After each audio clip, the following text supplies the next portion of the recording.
ബഹുമാന്യരെ, കഴിഞ്ഞ വർഷം റിലീസ് ചെയ്തതിൽ ഏറ്റവും ശ്രദ്ധേയമായ ചിത്രങ്ങളിൽ ഒന്നാണ് ഡാം 999.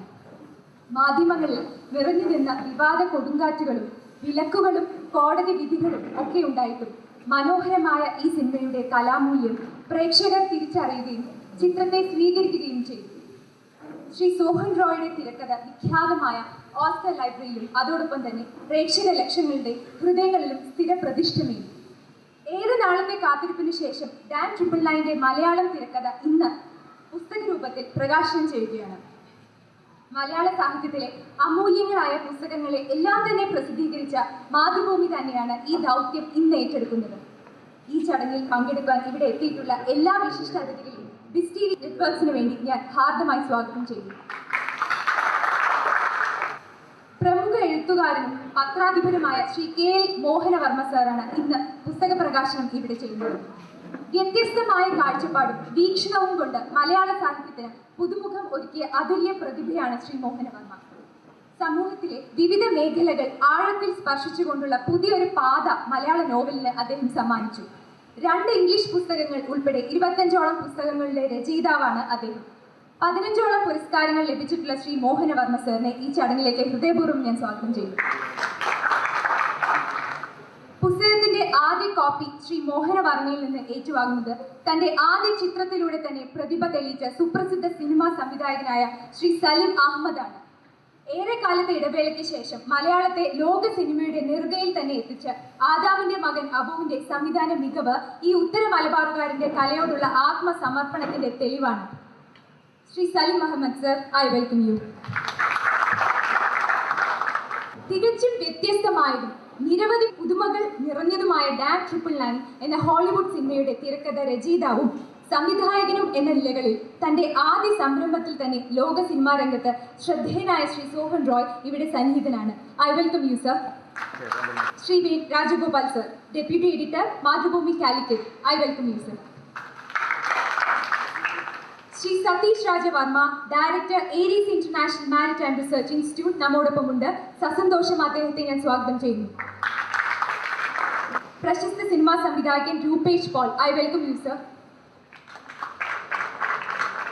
ഇന്ന് ഞങ്ങളുടെ ക്ഷണം സ്വീകരിച്ച് ഇവിടെ എത്തിച്ചേർന്നിരിക്കുന്ന എല്ലാ മാധ്യമ പ്രതിനിധികളെയും ഞാൻ സസന്തോഷം സ്വാഗതം ചെയ്യുന്നു. ഈ ചടങ്ങിൽ പങ്കെടുക്കാൻ ഇവിടെ എത്തിച്ചേർന്നിട്ടുള്ള എല്ലാവരെയും ഒരിക്കൽ കൂടി ഞാൻ സ്വാഗതം ചെയ്യുകയാണ്. പുസ്തക പ്രകാശനം നിർവഹിക്കുന്നതിന് ശ്രീ മോഹനവർമ്മ സാറിനെയും ശ്രീ സലിം അഹമ്മദ് സാറിനെയും ശ്രീ സോഹൻ റോയ് സാറിനെയും ക്ഷണിച്ചുകൊള്ളുന്നു.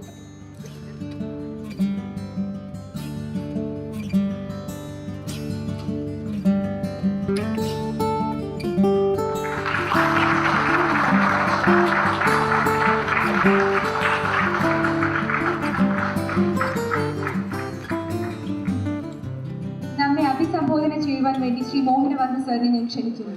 പ്രിയപ്പെട്ട സുഹൃത്തുക്കളെ, ഇപ്പോഴ് 999 സിനിമയുടെ തിരക്ക് ഇവിടെ പ്രകാശനം ചെയ്തു. ഇന്ത്യയിലെ എന്നല്ല, ഗ്ലോബൽ സിനിമാ രംഗത്ത് തന്നെ അതിപ്രാഭവം പ്രകടിപ്പിച്ചുകൊണ്ടിരിക്കുന്നു. ഇനിയും കൂടുതൽ പ്രകടിപ്പിക്കാൻ പോകുന്ന 2 പേരുമാണ് ഇരുവശത്ത് ഇരിക്കുന്നത്. ഈ തിരക്കഥ പ്രകാശനം ചെയ്യുമ്പോൾ എനിക്കൊരു പ്രത്യേകത തോന്നുന്നു. സാധാരണ ഒരു കഥ വന്നു, തിരക്കഥ ഉണ്ടാക്കി, അതിനുശേഷം അതനുസരിച്ച് സിനിമയുണ്ടാക്കി, അത് ആ രീതിയിലുള്ള ഒരു ചലനമായിരുന്നു സിനിമ എന്ന മാധ്യമം വന്ന കാലം മുതലേ ഉള്ളത്. അപൂർവമായി മാത്രമാണ് സ്പോണ്ടേനിയസായ ആശയങ്ങളും ഇക്വേഷൻസും കഥയിൽ വരികയും അതനുസരിച്ച് മാറ്റങ്ങൾ ഉണ്ടാകുകയും ചെയ്തു. ഞാൻ ഇതുമായിട്ട് ബന്ധപ്പെടുന്നതിന് വളരെ മുമ്പ് തന്നെ എൻ്റെ CD കണ്ടിരുന്നു. എൻ്റെ ഗ്രാൻഡ് ചിൽഡ്രൻ 4.5 വയസ്സുകാരൻ അത് എനിക്ക് തോന്നുന്ന ഒരു 15 തവണയെങ്കിലും കണ്ടിട്ടുണ്ട്. ഇപ്പോൾ ഞാനിങ്ങോട്ട് വരികയാണെന്ന് പറഞ്ഞപ്പോൾ അവനതൊന്നുകൂടെ ഇടുന്നുണ്ട്, ഇത് കണ്ടുകൊണ്ടിരിക്കുകയാണ് മലയാളത്തിൽ. എന്തുകൊണ്ടാണ് ഒരു ചെറുപ്പക്കാരുടെ കുട്ടികളുടെ മനസ്സിനെ ഇത് ആകർഷിക്കുന്നതെന്ന് ഞാൻ ആലോചിക്കുകയാണ്.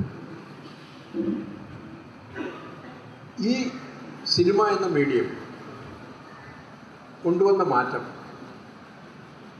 നമുക്കാർക്കും സ്വപ്നം കാണാൻ പോലും വയ്യാത്ത രീതിയിലുള്ളതാണ്. ഇനിയും സ്വപ്നം കാണുന്നതിനും അതീതമാണ്. ഈ പുസ്തകത്തെക്കുറിച്ചുള്ള വിവരണത്തിൽ സോഹൻ റോയ് പറയുകയുണ്ടായി,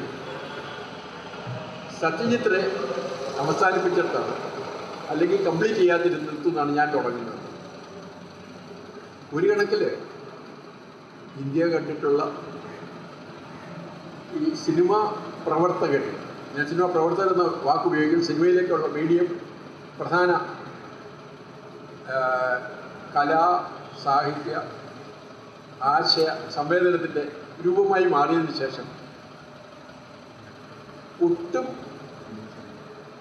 പാരമ്പര്യമില്ലാത്ത ഒരു രൂപത്തിലേക്ക് മനസ്സ് കൊണ്ടുവരേണ്ട കലാകാരന്മാർക്ക് ഒരുപാട് പാളിച്ചകൾ പറ്റിയിട്ടുണ്ട്. വളരെ പഠിച്ചയും തെറ്റുകളിൽ നിന്നാണ് വന്നത്. പക്ഷേ ഇന്ത്യയിൽ അങ്ങനെ ഒരു സിനിമാക്കാരൻ എന്ന് പറയാൻ ഉണ്ടായിരുന്നത് നമ്മുടെ സത്യജിത്ത് മാത്രമേ ഉണ്ടായിരുന്നു. അത് അവിടെ അദ്ദേഹം നിർത്തിയെടുത്ത് നിന്ന് തുടങ്ങുക എന്ന് പറയുകയും ഒപ്പം തന്നെ സ്ലം ഡോഗ് മില്ലിയനിൽ നിന്നും വളരെ വ്യത്യസ്തമായിട്ട് ഇന്ത്യയുടെ ഒരു രൂപം കാണിക്കണമെന്ന് ഒരു ആഗ്രഹവും, ഇത് രണ്ടും ഇതിൻ്റെ പിന്നിലുണ്ടെന്നാണ് അദ്ദേഹം എഴുതിയിരുന്നത്. സ്വാഭാവികമായിട്ടും ഒരു തീം, വളരെ പ്രസക്തമായ തീം, അതിനെ ടെക്നോളജിയുടെ എല്ലാ വിദ്യകളും ഉപയോഗിച്ചുകൊണ്ട് ദൃശ്യകലാ രംഗത്തേക്ക് കൊണ്ടുവരാൻ അദ്ദേഹത്തിന് സാധിച്ചു എന്നുള്ളത് തീർച്ചയായും മലയാളികൾക്ക് ഏവർക്കും അഭിമാനകരമായ സംഗതിയാണ്.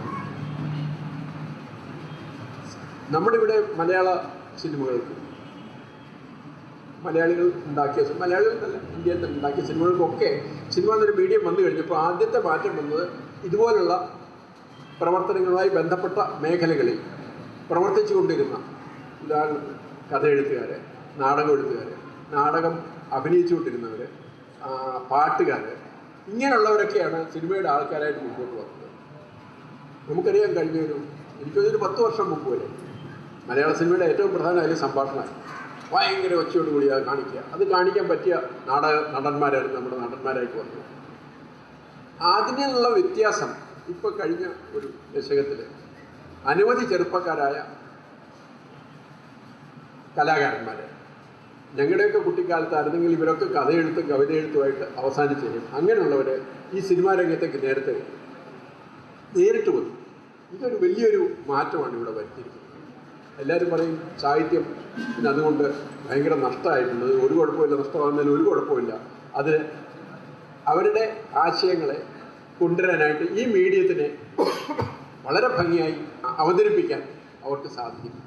നമ്മുടെ ഇവിടെ കലാപീഠത്തിൽ, കേരള കലാപീഠം എന്ന് പറഞ്ഞൊരു കേന്ദ്രം, അവിടെ സാധാരണയായിട്ട് എറണാകുളത്ത് എത്തുന്ന ഏത് തരത്തിലുള്ള കലാകാരന്മാരും അവിടെ വരാറുണ്ടായിരുന്നു. ഇപ്പോൾ അത് കുറച്ച് കാലമായിട്ടൊന്നുമില്ല. ഒരു 10-20 കൊല്ലം മുമ്പ് അവിടെ ആയിരുന്നു എല്ലാവരും വൈകിട്ടിരിക്കുന്നത് കൂടും എല്ലാം പറഞ്ഞു. അങ്ങനെ എനിക്ക് ഓംപുരി ഒരിക്കൽ കുറേ കാലം, ഒരു 5-8 ദിവസത്തേക്കായിട്ട് ഇവിടെ വന്നു ഷൂട്ടിങ്ങിന്. അപ്പോൾ ഞങ്ങൾ വൈകിട്ട് ഓംപുരി ഇതിന് പറഞ്ഞു പോയാൽ ഓംപുരിയായിരുന്നു ആരും അങ്ങനെ ശ്രദ്ധിക്കാറില്ല. അപ്പോഴ് ഓംപുരിയോട് ഞാനൊക്കെ ചോദിച്ചു, അങ്ങ് പലതരത്തിലുള്ള സിനിമകൾ അക്കാലത്ത് ഈ ക്ലാസ് ഫിലിംസിലൊക്കെ അവാർഡ് കിട്ടി, പല തരത്തിലുള്ള one of the best actors in India. ഈ ശരിക്കുള്ള സിനിമാക്കാരെന്ന് പറഞ്ഞാൽ എന്താ? ഇത് സിനിമ ഒരു പുതിയ മീഡിയ പെട്ടെന്ന് ഉണ്ടായിരുന്നു. കഥകളിക്കാരെന്ന് പറഞ്ഞാൽ നമുക്ക് ഏകദേശം അല്ലെങ്കിൽ നോവലിസ്റ്റ് എന്ന് പറയാറ്. പക്ഷേ അപ്പോൾ അദ്ദേഹം സത്യജിത്തിനെ കുറിച്ചൊരു കഥ പറഞ്ഞു. അദ്ദേഹം പറഞ്ഞു സത്യജിത്തിനെ മാത്രമേ ഉള്ളൂ. ഞാനിപ്പോൾ ചോദിച്ചതെന്ന് വെച്ചാൽ ഇന്ത്യയിലെ മിക്കവാറുമുള്ള പ്രധാനപ്പെട്ട എല്ലാ സംവിധായകരുമായിട്ട് അദ്ദേഹം ജോലി ചെയ്തിട്ടുണ്ട്. അപ്പോൾ അദ്ദേഹം പറഞ്ഞു 1981 അന്ന് സത്യജിത്ത് ആദ്യമായിട്ട് ഒരു ഹിന്ദി സിനിമ എടുത്തു. അതിൽ നായകൻ ഓംപുരിയും നായിക സ്മിത പട്ടീലുമായിരുന്നു. മോഹനകാശ് മറ്റൊരു റോൾ. ഇത് പ്രേംചന്ദിൻ്റെ വളരെ പ്രശസ്തമായ കഥ സദ്ഗതി അത് അടിസ്ഥാനമാക്കിയാണ്. അപ്പോൾ അതിൽ ഇദ്ദേഹം പറഞ്ഞു, എനിക്ക് ഈ സിനിമാ മനുഷ്യൻ്റെ കീഴിൽ വർക്ക് ചെയ്യാൻ സാധിക്കും. അപ്പോൾ എന്താ ഉണ്ടായത്? അപ്പോൾ പുള്ളി പറഞ്ഞതിൻ്റെ ഒരു കഥ പറഞ്ഞു. ഇതിൻ്റെ ഷൂട്ടിങ് തീരാറായി, അവസാനത്തെ ദിവസമാണ്. അന്ന് കൽക്കട്ടയിൽ ഏകദേശം 60 മൈൽ 120 കിലോമീറ്ററോളം ദൂരെയുള്ള സ്ഥലത്തായിരുന്നു ഷൂട്ടിങ്. എല്ലാം തയ്യാറായി. ഇനി അന്ന് അവസാനത്തെ ദിവസം ചെയ്യാനുള്ളത് 7 സീനുകൾ, 7 സെറ്റ്. അതെല്ലാം വളരെ കൃത്യമായിട്ട് എല്ലാം കടലാസിൽ വരച്ച് ചിത്രങ്ങൾ പോലും വരച്ച് എല്ലാം റെഡിയാക്കി. അതിൻ്റെ സംഭാഷണവും തിരക്കഥയും സത്യത്ര തന്നെയായിരുന്നു. അന്ന് രാവിലെ 9 മണിക്ക് ഷൂട്ടിങ് തുടങ്ങുകയും 12-ന് തീരുകയും ചെയ്തിട്ട് സ്മിത പട്ടേലിന് ഉടനെ തന്നെ കാറിൽ കൽക്കട്ടയിൽ എയർപോർട്ടിലേക്ക് വിടണം. അവർക്ക് വൈകിട്ടത്തെ 6 മണിക്കുള്ള ഫ്ലൈറ്റിന് ബോംബെക്ക് പോകണം. ബോംബെയിൽ നിന്ന് രാത്രി 1 മണിക്കുള്ള ഫ്ലൈറ്റിന് ന്യൂയോർക്കിൽ പോകണം. ഇതെല്ലാം നേരത്തെ തന്നെ പ്ലാൻ ചെയ്ത കാര്യമാണ്. ഇതനുസരിച്ച് സീൻസും എല്ലാം വർക്കൗട്ട് ചെയ്ത് എല്ലാം റെഡിയായി, എല്ലാം ശരിയായിരിക്കുകയാണ് കാലത്ത്. ഓമ്പരി പറഞ്ഞു, ഞങ്ങൾ മേക്കപ്പ് ചെയ്തിരിക്കുകയാണ്. ഞാൻ സ്മിത പട്ടേൽ ഒരു കുടിലിൻ്റെ അകത്ത് ഇരിക്കുകയാണ്. അപ്പോഴാണ് 9, ഒരു 8:30, 8:45 ഇദ്ദേഹം വന്നത്. അദ്ദേഹം വരുമ്പോൾ വളരെ നിശബ്ദമാണ്. അദ്ദേഹം ഇങ്ങനെ അറ്റൻഷനായിട്ട് ഇരിക്കും. അദ്ദേഹം ആണെങ്കിലും ആരോടും മിണ്ടില്ല. അവിടെ വന്ന് അദ്ദേഹത്തിൻ്റെ ചുരുട്ട് ഇങ്ങനെ വലിച്ച് ഇങ്ങനെ ചുറ്റും നോക്കിയിട്ടൊക്കെ നിന്നു. അത് കഴിഞ്ഞിട്ട് നമുക്ക് തുടങ്ങാം, എല്ലാം റെഡിയായി, എല്ലാം സെറ്റൊക്കെ റെഡി എന്ന് പറഞ്ഞു. അപ്പോൾ പെട്ടെന്ന് അദ്ദേഹം പറഞ്ഞു, നോ സ്റ്റോപ്പ് ഇറ്റ്, ചേഞ്ച് എന്ന് പറഞ്ഞ് ആർട്ട് ഡയറക്ടറെ വിളിച്ചു. ഈ തിരക്കഥയിൽ സംഭാഷണം എഴുതുന്ന ആളിനോട് വരാൻ പറഞ്ഞു. 5 മിനിറ്റ് അദ്ദേഹം ചില ഇൻസ്ട്രക്ഷൻസ് കൊടുത്തു. അത് കഴിഞ്ഞ് 1-2 സംഭാഷണം വെട്ടിക്കളഞ്ഞു, 1-2 ആഡ് ചെയ്തു. നേരെ അവിടെ മേക്കപ്പ് മുറിയിലോട്ട് പറഞ്ഞു, ഇവരുടെ മേക്കപ്പ് ശേലം മാറ്റാൻ പറഞ്ഞു, ഇതേപോലെ ചെയ്യാൻ പറഞ്ഞു. ഇതെല്ലാം കൂടെ അദ്ദേഹം ഒരു 10 മിനിറ്റ് ഇൻസ്ട്രക്ഷൻ കൊടുത്തിട്ട് പുള്ളി അവിടെ പോയി മാറി. അപ്പോഴത്തേക്ക് എല്ലാവർക്കും tension. 6 scenes workout, 7 scenes shoot ചെയ്യേണ്ടതാണ്. അത് 1 മണിക്ക് മുമ്പ് തീർക്കണം. പക്ഷേ ഇതെല്ലാം കൂടി ഈ ഒരു ട്രോളി ഷോട്ട് ശരിയാക്കണം. അപ്പോൾ ട്രോളി ഷോട്ടിന് വേണ്ടി എല്ലാ സെറ്റും മാറ്റി കഴിഞ്ഞപ്പോഴത്തേക്ക് ഇറ്റ് വാസ് 11:30. അപ്പോഴാണ് എല്ലാം റെഡിയായി. അപ്പോൾ അദ്ദേഹം മാറ്റിയത് ഒരു രംഗമാക്കി മാറ്റിയായിരുന്നു എല്ലാം കൂടി. എൻ്റെ 7 സീനും മാറ്റി, അതിലെ സംഭാഷണം മാറ്റി, മേക്കപ്പ് മാറ്റി, എല്ലാം അദ്ദേഹം ട്രോളി ഷോട്ടിൽ കൂടി എടുക്കാവുന്ന രീതിയിലുള്ള ഒരു സീനാക്കി മാറ്റി. ഇത്രയും മാറ്റിയിട്ട് എല്ലാം റെഡിയായപ്പോൾ ഓമ്പരി പറയുകയാണ്, ഞാനേ കൊണ്ട് ഇങ്ങോട്ട് ഇറങ്ങുമ്പോഴാണ് നേരത്തെ പറഞ്ഞിരുന്നു. നേരത്തെയുള്ള സ്ക്രിപ്റ്റിൽ ഒരു സീനുണ്ടായിരുന്നു, ഞാൻ ഇറങ്ങുമ്പോൾ മഴയത്തെ വെള്ളം ഈ തലയിൽ വിളിച്ചു, മഴ വെള്ളം വീണു. അപ്പോൾ അത് വേണ്ടി വന്നില്ല, മഴ പെയ്യാൻ തുടങ്ങി. ഞാൻ ഇറങ്ങിയപ്പോൾ മഴ പെയ്യാൻ തുടങ്ങി. ഞങ്ങൾ 7 സീനും അതുപോലെ വർക്ക് ചെയ്തിരുന്നെങ്കിൽ 11:30 ആകുമ്പോൾ 3 സീൻ തീരും. അത് കഴിഞ്ഞ് മഴ വരും, എല്ലാം കൂടെ കുളവാകും. സ്മിത പട്ടേലിന് പോകാനൊക്കില്ല. അഥവാ പോയാൽ 6 മാസം കൂടെ എഴുതി ഈ ഫിലിം തീരാൻ. തിരിച്ചു വന്നിട്ട് അദ്ദേഹം ആകെ നോക്കിയത് മേഘങ്ങളെ. അദ്ദേഹം കണ്ടൊരു മേഘക്കീട് എവിടെയുണ്ട്, ചിലപ്പോൾ ഇത് വന്ന് മഴ പെയ്യിക്കും.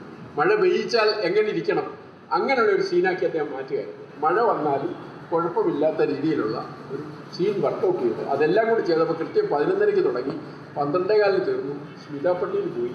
ഞാൻ ചെന്ന് അദ്ദേഹത്തിൻ്റെ കാൽക്കൽ നിന്നു. ഇതാണ് ശരിക്കുള്ള സിനിമ. നമ്മുടെ സോഹൻ റായ് അദ്ദേഹത്തെ പിന്തുടരുകയാണ്. അദ്ദേഹത്തിൻ്റെ കാലടികളിൽ നിന്നും അടുത്ത കാലടി വയ്ക്കുകയാണ്. അദ്ദേഹത്തിന് എല്ലാ അനുഗ്രഹങ്ങളും ഉണ്ടാകട്ടെ എന്ന് പ്രാർത്ഥിക്കുകയാണ്. അത് സിനിമയുടെ മീഡിയയ്ക്കും നമുക്ക് മലയാളികൾക്കും എന്നും ഒരു അഭിമാനമായിരിക്കും. ആദ്യത്തെ ഈ ഡാം 999 തിരക്കഥ വളരെ സന്തോഷത്തോടെ ഇത്രയും നേരം നിങ്ങളുമായിട്ട് സംവദിക്കാനും ഈ മഹൽക്കർമ്മം ചെയ്യാൻ അവസരം ഒരുക്കുന്നതിൻ്റെ ഭാരവാഹികളും അടുത്തതായി ശ്രീ സലീം അഹമ്മദ് നമ്മോട് സംസാരിക്കുന്നു. അബു എനിക്കൊരുപാട് സൗഭാഗ്യങ്ങൾ കൊണ്ടുവന്നിട്ടുണ്ട്. അതിലൊരു ഭാഗ്യമായിട്ടാണ് ഞാൻ മോഹനവർമ്മ സാറോടുള്ള ഈ വേദിയെ കാണുന്നത്. ഒരു കാലത്ത് നമ്മൾ ആരാധിക്കുകയും സ്നേഹിക്കുകയും വായിക്കുകയൊക്കെ ചെയ്ത ആളുകളോട് ഇത്തരം വേദികൾ പങ്കിടാനുള്ള ഒരു ഭാഗ്യം എനിക്ക് അബുവിന് ശേഷം ഉണ്ടായിട്ടുണ്ട്. കുറച്ച് കാലമായിട്ട് ഈ കഴിഞ്ഞ 1 വർഷമായിട്ട് ഞാൻ ഈ സിനിമയുമായിട്ട് ലോകത്തിൽ പല ഫെസ്റ്റിവലിലും ഇങ്ങനെ പോയിക്കൊണ്ടിരിക്കുകയാണ്. അതിൽ ഈ അടുത്ത കാലത്ത് ഞാൻ പോയത് ഇന്ത്യയുടെ ഒഫീഷ്യൽ ഡെലിഗേറ്റായിട്ട് കാൻ ഫിലിം ഫെസ്റ്റിവലിൽ പോയിട്ടുണ്ട്. കാനിൽ എന്നെ വിസ്മയിപ്പിച്ചത് കാനിലെ ഞാൻ കണ്ട സിനിമകളല്ല, കാനിലെ സിനിമ മാർക്കറ്റാണ്. നമ്മൾ ശരിക്കും പറഞ്ഞാൽ ഒരു ചന്ത എന്ന് തന്നെ പറയാം. സിനിമ വാങ്ങുവാനും വിൽക്കുവാനും വേണ്ടി വന്നിരിക്കുന്ന ആളുകൾ, ആ സ്റ്റാളുകളിൽ ഒരുപാട് സമയം നടക്കുമ്പോൾ ഞാൻ ആലോചിച്ചിട്ടുണ്ട്, എന്നാണ് ഒരു മലയാള സിനിമ അവിടെ ഒരു ബോർഡ് വെച്ചിട്ട് അവിടെ ഒരു മലയാള സിനിമ മാർക്കറ്റ് ചെയ്യാനുള്ള അവസരം ഞങ്ങൾക്ക് ഉണ്ടാകുമെന്ന്. അവിടെ നിന്ന് ഏറ്റവും സന്തോഷം തോന്നിയത് നിങ്ങളുടെ ഈ ഡാം 999 ബോർഡും അല്ലെങ്കിൽ ഡ്രാക്കുളയുടെ ബോർഡുമായിട്ട് രൂപേഷ് ശ്യാമും അവിടെ ഇരിക്കുന്നത് കണ്ടപ്പോൾ സിനിമ നമുക്കറിയാത്തത് സിനിമ എങ്ങനെ മാർക്കറ്റ് ചെയ്യാം, അല്ലെങ്കിൽ ഒരു സിനിമ അതിൻ്റെ എല്ലാ രീതിയിലും എങ്ങനെയാണ് മാർക്കറ്റ് ചെയ്യാൻ എന്നുള്ളതാണ് നമുക്കറിയാത്തത്. നമ്മളിപ്പോൾ ഇന്നിപ്പം ഇവിടെ മലയാളത്തിൽ സംഭവിച്ചുകൊണ്ടിരിക്കുന്നത് എന്താണെന്ന് പറഞ്ഞു കഴിഞ്ഞാൽ, ഒരു സിനിമ തുടങ്ങുന്നതിന് മുമ്പ് ആ സിനിമയുടെ സകല അവകാശങ്ങളും ഒരാൾക്ക് എഴുതി കൊടുത്തിട്ടാണ് സിനിമ തുടങ്ങുന്നത്. എനിക്ക് തോന്നുന്നു ഇപ്പം തുടങ്ങുന്ന സിനിമയിൽ ഇപ്പം ചെയ്യുന്ന എഗ്രിമെൻറ്റിൽ ഒരു ക്ലോസ് കൂടിയുണ്ട്. അതെന്താണെന്ന് പറഞ്ഞു കഴിഞ്ഞാൽ, ഇനി ഭാവിയിൽ വരാനിരിക്കുന്ന സാങ്കേതിക വിദ്യ മൂലം ഉണ്ടാകുന്ന അവകാശം അതും നമ്മൾ എഴുതി കൊടുക്കുക. അതായത് പണ്ട് VHS ആയിരുന്നു, VHS സിനിമയുടെ അവകാശം കൊടുത്തിരുന്ന സമയത്ത് DVD ഉണ്ടായിരുന്നു. ഇന്നവിടെ ബ്ലൂറേ വന്നു, 3G വന്നു. ഈ അവകാശം വരുമ്പോൾ ആ അവകാശം നേരത്തെ വാങ്ങിച്ചിരുന്ന ആൾക്ക് അതിൻ്റെ അവകാശം കൂടി വെച്ചിട്ടാണ് ഇന്ന് സിനിമ ചെയ്യുന്നത്. ഇങ്ങനെയുള്ളൊരു കാലഘട്ടത്തിലാണ് ഇതുപോലുള്ള മറ്റുള്ള സിനിമാക്കാരിൽ നിന്നും ഞാൻ വ്യത്യസ്തനായിട്ട് ഇദ്ദേഹത്തെ കാണുന്നതും അതുകൊണ്ട്. അദ്ദേഹത്തിന് എങ്ങനെ സിനിമ മാർക്കറ്റ് ചെയ്യാന്നുള്ള അറിയാം, നന്നായിട്ട് അറിയാം. എനിക്കറിയാത്തതും ഞങ്ങളെപ്പോലുള്ള പുതിയ ആളുകൾക്ക് അറിയാത്തതും അതാണ്. ഈ ഓസ്കാറിന് വേണ്ടിയിട്ട് അബുവായിട്ട് പോയിരുന്ന സമയത്തും ഞങ്ങൾ അഭിമുഖീകരിച്ചത് ഇത്രത്തോളമുള്ള പ്രശ്നങ്ങളാണ്. ഈ ഓസ്കാറിൻ്റെ ഏറ്റവും വലിയ ഒരു ഓസ്കാറിൻ്റെ പ്രശ്നമായിട്ട് തോന്നിയത്, നമ്മുടെ ഇന്ത്യയിൽ ഒരു വിദേശ ഫോറിൻ ലാംഗ്വേജ് സബ്ജക്റ്റിനുള്ള സിനിമ ഡിക്ലെയർ ചെയ്യുന്നത് ഒരു ഒക്ടോബർ മാസത്തിലാണ്. മറ്റുള്ള രാജ്യങ്ങളിൽ ജനുവരിയിലാണ്. ഈ ഒക്ടോബർ മാസം നമ്മുടെ ഇന്ത്യയുടെ ഒഫീഷ്യൽ എൻട്രി ഇന്ന സിനിമയാണെന്ന് അറിഞ്ഞിട്ട് പിന്നെ നമുക്ക് സിനിമ മാർക്കറ്റ് ചെയ്യാൻ കിട്ടുന്നത് ഏകദേശം 1-2 മാസമാണ്. ഈ ഓസ്കാറിലേക്ക് എത്തിപ്പെടാവുന്ന ഒരുപാട് ഫെസ്റ്റിവലുകളുണ്ട്. ഇപ്പം ഈ വർഷം ഓസ്കാർ കിട്ടിയത് സെപ്പറേഷൻ പോലുള്ള സിനിമ അതിന് 1 വർഷം മുമ്പേ അവരുടെ രാജ്യം പ്രഖ്യാപിച്ചു കഴിഞ്ഞു, അടുത്ത വർഷം ഈ സിനിമയാണ് അവരുടെ ഓസ്കാർ എൻട്രി ചെയ്യുന്നത്. പിന്നെ അവർ അതിനുവേണ്ടി പിന്നെ 1 വർഷം ആ സിനിമ ഓസ്കാറിൽ എത്താനുള്ള മാർക്കറ്റിംഗാണ് അവർ നടത്തുന്നത്. അപ്പം നമ്മൾ എൻ്റെ സിനിമ അറിഞ്ഞത് ഒക്ടോബറിലാണ്. പിന്നെ ഇത് എങ്ങനെ മാർക്കറ്റ് ചെയ്യാം, എന്താണ് ഇതിൻ്റെ കാര്യങ്ങളെന്ന് ഞാൻ അറിഞ്ഞ് വരുമ്പോഴേക്കും 1-1.5 മാസം കഴിഞ്ഞു. പിന്നെ എനിക്ക് കിട്ടിയത് 1 മാസമാണ്. ഈ ഓസ്കാറിന് പോയിരുന്ന സമയത്ത് ഞങ്ങൾക്ക് നല്ല വിശ്വാസം ഉണ്ടായിരുന്നു, ഈ സിനിമ ജൂറിയിൽ ഒരു 50% ആളുകളെങ്കിലും കണ്ടിരുന്നെങ്കിൽ ഓസ്കാർ കിട്ടുമെന്നുള്ളതല്ല, അവസാനത്തുള്ള 5 സിനിമകളിൽ അപ്പോൾ എത്തിപ്പെടുമെന്നുള്ളൊരു വിശ്വാസം ഞങ്ങൾക്കുണ്ടായിരുന്നു. ഇന്ന് കവിതയും അല്ലെങ്കിൽ ഒരു ചെറുകഥ പോലെ ആളുകൾ വായിക്കുന്ന ഒന്നാണ് തിരക്കഥ. എനിക്കും അല്ലെങ്കിൽ എന്നെപ്പോലുള്ള ആളുകൾ, ഞാൻ ആദ്യം നേരത്തെ സിനിമ പഠിച്ചിട്ടൊന്നും സിനിമയിൽ വന്ന ആളൊന്നുമല്ല. ഞാൻ വായിച്ച് പത്മരാജൻ്റെ തിരക്കഥകളും അല്ലെങ്കിൽ ലോഹിദാസിൻ്റെ തിരക്കഥകളും വായിച്ചിട്ട് പഠിച്ച് സിനിമ എഴുതിയ ആളാണ് ഞാൻ. ഈ പ്രസിദ്ധീകരണം അത്തരമുള്ള ആളുകൾക്ക് സിനിമയിൽ വരാനും പുതിയ സിനിമാക്കാർക്ക് സിനിമ പഠിക്കാനുമുള്ള ഒരു ഉപാധിയായി മാറട്ടെ എന്ന് ആശംസിച്ചുകൊണ്ട് എല്ലാവിധ നന്മകളും ആശംസിച്ചുകൊണ്ട് നിർത്തുന്നു. നമസ്കാരം. അടുത്തതായി ശ്രീ സോഹൻ റോയ് സദസ്സിനെ അഭിസംബോധന ചെയ്യും. ശ്രീ മോഹനവർമ്മ, സലിമാഹാമ, എൻ്റെ ഏറ്റവും പ്രിയപ്പെട്ട നാലുവയസ്,